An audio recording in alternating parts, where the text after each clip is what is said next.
Hey folks, Doug Blake with Body Design University. In today's video, I want to talk to you about torque.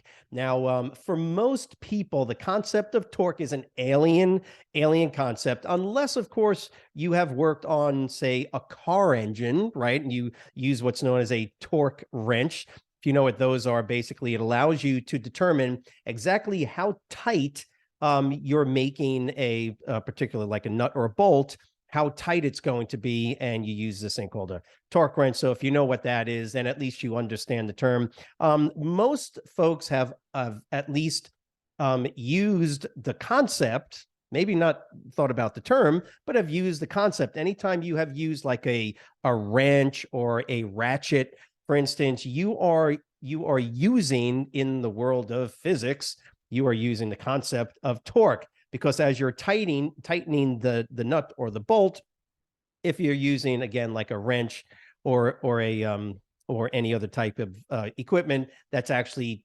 turning and tightening something, then the concept of torque is being utilized. Again, you might not know that you're actually using that concept, but nevertheless. Now, torque itself, and this is where I wanted to go with this on this video, because I've had any number of students constantly asking me, can you explain it to me? What exactly is it? Well, torque is a basic concept that speaks to rotational movement, rotational force, acceleration, angular acceleration. Torque basically is the rotational or turning analog to linear force. Okay. So if you remember way back when, perhaps even recently, the concept of force having a mass and acceleration component to it. So F equals ma is the normal concept that most folks would remember. F equals ma. So force, the force of anything, is equal to the mass multiplied by the acceleration of that particular object, right? So if we think about a car moving forward, that is a linear concept, right? Straight line movement. You have the weight of the car, which is the mass of the vehicle, and its acceleration. There's a certain amount of force necessary to make the car go forward. It is a concept well beyond the scope of explanation in this video or anything related to personal training. However, we like to use the concept of torque to help us to understand something in biomechanics. So outside of the use of torque in physics, outside of the use of torque in engineering and other uses, we use the concept of torque to help us to understand something about the amount of resistance that we are using in a particular exercise and the position of where that weight or resistance is while you're doing the exercise. The classic example that I always like to use are lateral raises. Now, again, torque involves rotational movement.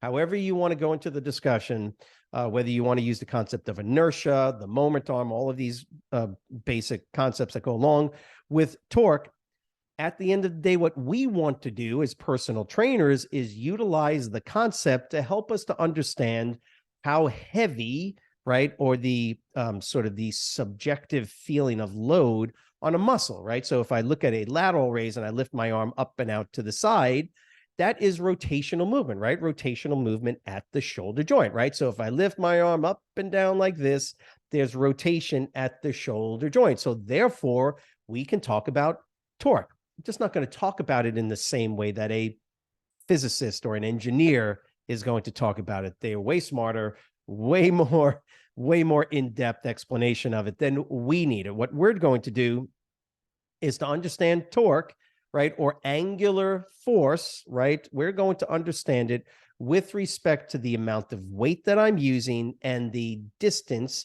of that weight or load from the pivot point or the joint itself. Okay.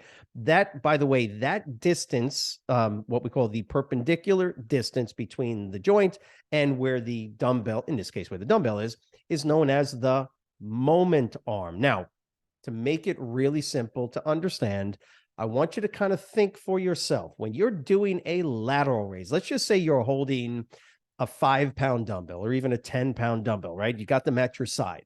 Okay. When you hold them at your side, how heavy, what is the perceived exertion while you're hanging at your side on your deltoid? What does it feel like? It doesn't feel like anything, right? Because you're not doing anything, right? So the dumbbell is hanging at your side and you don't feel any tension in your deltoid. So the torque is essentially zero. See the connection? As the torque increases, what's going to happen? That resistance, that weight you're using is going to feel heavier. Okay. So let's say I'm holding a 5-pound dumbbell. What happens? And you can do this just by thinking about it.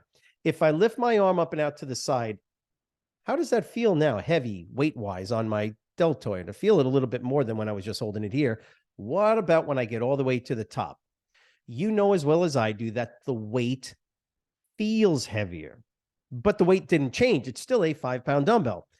So we use the concept of torque to explain the perceived exertion or perceived level of tension in the particular muscle that you're working. So if I take 5-pound dumbbells, they don't feel like anything, but when I lift up here, it feels, quote, feels heavier. My perceived level of tension, my perceived level of exertion is increased, right? What happens when I get up to here? Well, it feels as heavy as it's going to feel, but yet the 5-pound dumbbell did not change. It only feels heavier. Okay, this is what helps us to determine the range of motion. So the concept of torque is essentially telling us, right, that as the weight moves further away from the pivot point from a perpendicular perspective, you're going to feel more resistance, or it's going to feel heavier, and there is actually greater tension on the muscle. Hope that makes sense. Remember, when we're talking about torque with respect to exercise and exercise performance, the whole concept of torque, meaning how it feels on the muscle, depending on how far that weight is from the pivot point from a perpendicular perspective, that's going to let you know one of the most important things we do in exercise performance, which is determine range of motion. And that's where torque really comes into play. When you feel more tension on the muscle, right, the torque is higher. When you don't feel any tension on the muscle because of the position of the load or resistance, guess what? The torque is probably getting close to or at zero, right? So don't worry so much about the explanation of torque the way a physicist would use it or an engineer would use it, right? In personal training, what we do is we focus on how it feels on the particular muscle in question, or the target muscle. As torque increases with the same, right, because it's the same load, right? It's the same 5-pound dumbbell or 10-pound dumbbell. But as we move it into a different position, right, I'm going to feel like it's heavier or it's going to feel lighter. Well, what does that do for range of motion? Obviously, we want to keep the range of motion of an exercise where the torque is greater than zero, right? You got to at least feel it in the muscle, but also keep in mind that you don't want the torque to go down so low that you're not really getting any real tension on the muscle at all. So as the torque, in this case, is maximized right here, right? Because I feel it a lot more, and the perpendicular distance between my joint and the resistance or the dumbbell is maximized, well, I'm going to feel it the most there. But as I come down on a lateral raise, for instance, what's going to happen? I'm just going to feel lighter and lighter and lighter to the point where, for the most part, I don't even feel it anymore. Well, that's where the concept of torque can be helpful. Well, don't go any lower. That's your repetition range. That's your range of motion from here to here. That's why we make a determination as to how far down you go, how far up you go, based on the tension that you feel, torque, and whether or not the joint is in a problematic position biomechanically. But that,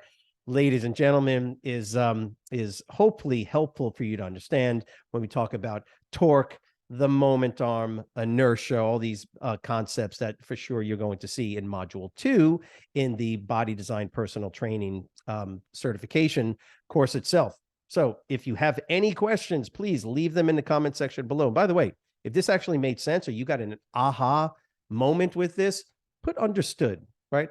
Understood underneath in the comment section. Also in the description box, if you are interested in the Body Design Personal Training certification course and you're not in there already, go ahead and click on the link that you see in there, because that's going to help you to become a certified and qualified personal fitness trainer. Keep in mind, every Wednesday night, we do a Quizlet live exam study Wednesday night, Eastern Standard Time, 6 p.m. 6 p.m. Eastern Standard Time. Now, keep in mind, it's for 30 minutes. And it goes really fast. It's a lot of fun. Again, we use Quizlet. We create this sort of competitive environment where everybody starts on one side, and every time you get an answer correct, it moves you over. A lot of fun. Wednesday night, 6 p.m. Let us know how we can help be of assistance. Leave your comment sections below. Also, remember to go to our Facebook page if you're not there already, as well as if you're watching this in our YouTube channel. Make sure you subscribe. Have a great week. We'll see you next week.